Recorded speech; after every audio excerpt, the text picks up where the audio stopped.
گھونٹ پی جائے، اور اللہ کے نزدیک وہ بڑا افضل عمل ہے جس میں بندہ اپنے غصے کو خود گھونٹ گھونٹ پی جاتا ہے۔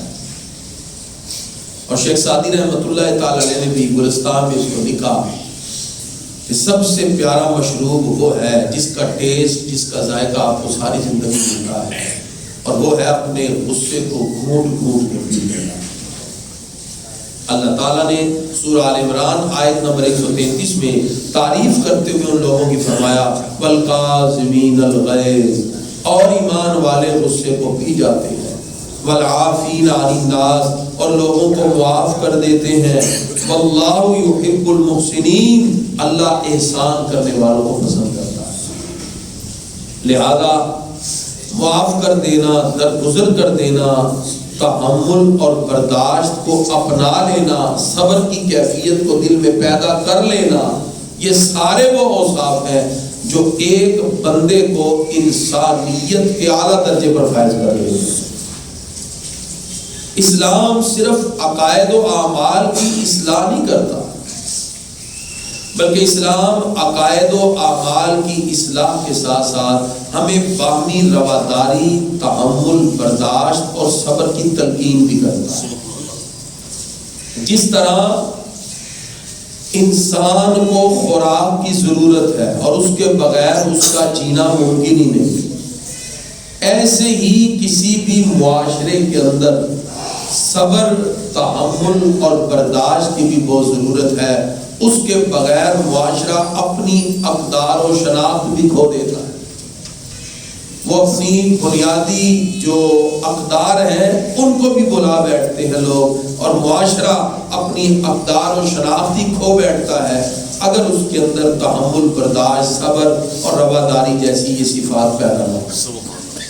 اس شاعر نے کیا خوبصورت کہا، ظفر آدمی اس کو نہ جانیے گا، خواہ وہ کیسا ہی ہو فہم و ذکا، جس کو عیش میں یاد خدا نہ رہی، تیش میں خوف خدا نہ رہا۔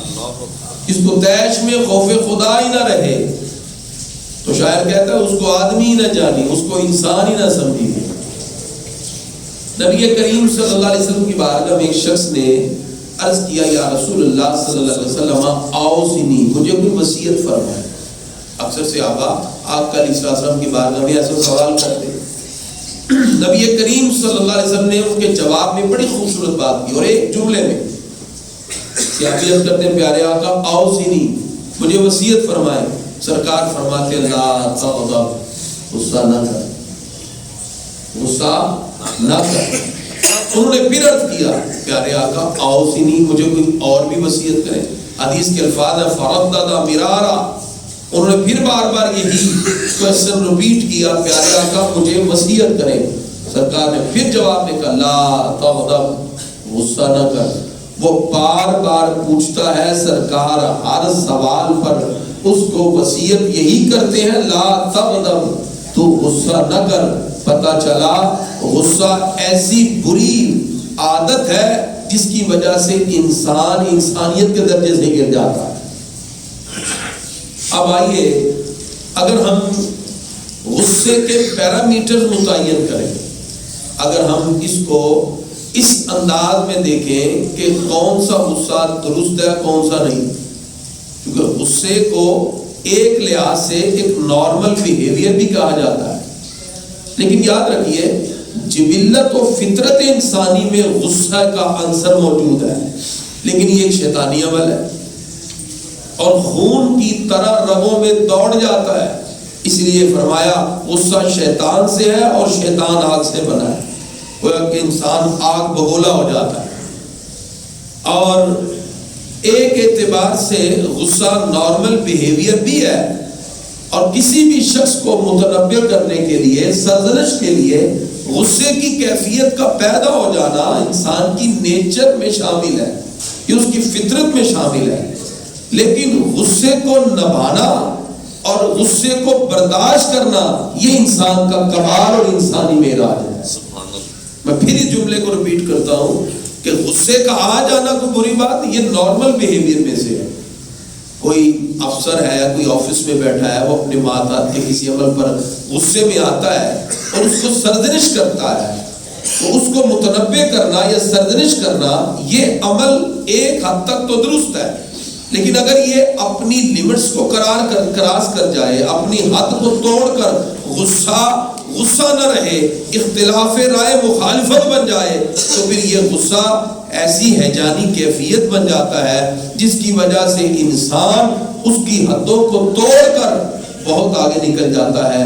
اسلام نے اس لیے غصے سے منع کیا کہ غصے کو نبھانا اور برداشت کر لینا یہ بندہ انسان کی معراج بھی ہے اور فضیلت کی دلیل بھی ہے، اور معاملہ فہم ہونے کی دلیل بھی ہے کہ وہ بندہ بات کو سمجھتا ہے، معاملے کی حقانیت اور حقیقت اور ریئلٹی کو جانتا ہے۔ اس لیے اسلام نے یہ کہا کہ صبر کو اپناؤ، غصے کی کیفیت پیدا ہو، صبر کو اپناؤ۔ قرآن مجید فرقان حمید میں تقریباً 103 مرتبہ صبر کرنے کا حکم دیا گیا، اور حلیم یہ اللہ کا نام بھی ہے۔ حلیم کا مطلب بردباری ہے۔ اللہ تبارک و تعالیٰ نے تقریباً قرآن مجید میں 21 مرتبہ اس کو ذکر فرمایا۔ حلیم مبتبا کا مطلب انسان کی طبیعت میں بردباری آ جائے۔ بردبار جو شخص ہوتا ہے در حقیقت وہ صفات الہیہ کا پرتاؤ اور مظہر بن جاتا ہے۔ صوفیہ کرام فرماتے ہیں اللہ تعالیٰ بندے کو عطا فرما رہا ہے، بندے کو رزق دے رہا ہے، بندے کو مال دولت ہر چیز اللہ نے عطا کی، لیکن بندہ پھر بھی اس کی نافرمانی کرتا ہے، اس کی حکم ادولی کرتا ہے، اللہ پھر بھی دے رہا ہے۔ فرمایا رب بندے کی نافرمانی پہ اس کا رزق روکتا نہیں۔ جب اللہ بردباری کر رہا ہے، بندے کو بھی چاہیے کہ اللہ کی صفات سے متصف ہو کے بردباری کا مدد بن جائے۔ اور یہ جو روایت میں آتا ہے تخلقوا باخلاق اللہ، اللہ کے اخلاق سے جڑ جاؤ۔ پروردگار نے قرآن مجید فرقان حمید میں ارشاد فرمایا صبغۃ اللہ ومن احسن من اللہ صبغہ، فرمایا اللہ کا رنگ اور رب کے رنگ سے بہتر اور کون سا رنگ ہو سکتا ہے؟ وہ اللہ کا رنگ کیا ہے؟ وہ صفات الہیہ ہے جس کا پرتاؤ اور مظہر جب ایک انسان بنتا ہے تو حلیمیت اور بردباری اس کی ذات میں جھلکنا شروع ہو جاتی ہے، اور جب وہ بردبار بن جاتا ہے پروردگار کی خصوصی رحمتیں اور انعامات اس کی طرف متوجہ ہو جاتی ہیں۔ حدیث کے مطابق غصے کے اندر افراد کے 3 طبقات ہیں۔ نبی کریم صلی اللہ تعالی وسلم کی حدیث ہے، آقا علیہ الصلوۃ والسلام فرماتے ہیں کوئی ایسا شخص ہے جس کو دیر سے غصہ آتا ہے اور جلدی چلا جاتا ہے، دیر سے غصہ آتا ہے اور جلدی چلا جاتا ہے۔ دوسرا نبی کریم صلی اللہ علیہ وسلم فرماتے ہیں دوسرے وہ افراد ہیں کہ کسی کو غصہ بھی جلد آتا ہے اور دور بھی جلد ہو جاتا ہے، اور تیسرا وہ شخص ہے جس کو غصہ جلد آتا ہے لیکن دور بڑی دیر سے ہوتا ہے۔ پر میں 3 طرح کے طبقات ہیں۔ آقا علیہ الصلوۃ والسلام فرماتے ہیں سب سے اچھا وہ شخص ہے جس کو غصہ دیر سے آئے اور جلدی دور ہو جائے، یعنی جو لوگوں کی تباہ کو برداشت کرتا ہے، اس میں تحمل اور برداشت کا مادہ زیادہ ہے، اور جتنا وہ تحمل اور برداشت کی طرف جاتا ہے اس پر اللہ اس کو اجر بھی عطا فرماتا ہے، کیونکہ اللہ فرماتا ہے ان اللہ مع الصابرین، اللہ صبر کرنے والوں کے ساتھ ہوگا۔ پروردگار کی مدد اور تائید ہے۔ پھر سب سے اچھا وہ شخص ہے جس کو غصہ دیر سے آئے اور جلد دور ہو جائے، اور سب سے برا وہ ہے کہ جس کو غصہ جلد آ جائے اور جائے بڑی دیر سے، وہ غصے میں تل ملاتا رہے، اور غصے کی جو کیفیت ہے اس میں انسان حسد میں اور پھر ایسی برائیوں میں مبتلا ہوتا ہے جس کی وجہ سے وہ بڑے بڑے جرائم کا بھی ارتکاب کر لیتا ہے۔ ایسا شخص نبی کریم صلی اللہ علیہ وسلم نے اس کے بارے میں باقاعدہ طور پر مذمت کا ارشاد فرمایا۔